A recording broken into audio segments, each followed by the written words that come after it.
In today's video, I'm going to teach you how to erase in Affinity Designer. If you're new to the app or just need a quick refresher, this will walk you through a clean, reliable way to remove parts of an image using the built-in eraser tools, with tips to help you avoid common mistakes. First, open Affinity Designer on your computer and load the document or image you want to edit. If you're starting from scratch, create a new document and place your image so it appears as a layer in the Layers panel.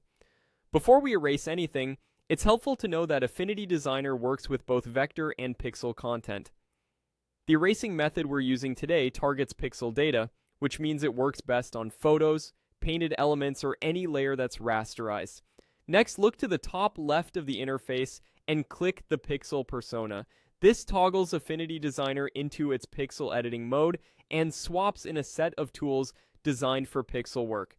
You'll notice the toolbar on the left changes to include brush-based tools, and the context toolbar across the top shows brush settings. If you skip this step, the eraser you're looking for won't be available. Now choose the Erase Brush tool from the toolbar on the left. It looks like a standard brush with an eraser icon. With it selected, check the options at the top to fine-tune how your eraser behaves. Adjust the width for size, hardness for edge softness, and opacity or flow for how strong each stroke appears. A softer brush helps blend edges naturally, while a harder brush creates crisp cutouts. You can also resize quickly with the bracket keys on your keyboard and zoom in for accuracy so you're not removing more than you intend. With your brush ready, start erasing the area you want to remove. Make sure the correct layer is selected in the Layers panel. If your brush doesn't seem to do anything, the layer may be locked, hidden, or purely vector-based. In that case, either select a pixel layer or rasterize the object before erasing. Work slowly around edges and use short strokes so you can undo small mistakes easily.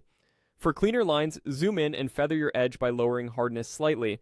If you need straight edges, erase in short, aligned strokes while carefully following the boundary of your subject. A couple of quick sanity checks as you go. Keep an eye on the Layers transparency grid to confirm you're actually removing pixels, and toggle visibility on and off to see before and after changes. If you over-erase, simply undo and continue refining. And that's it. Open Affinity Designer, switch to Pixel Persona, pick the Erase Brush tool, and carefully erase the areas you don't need. With a few setting tweaks and some patience, you'll get clean, professional results.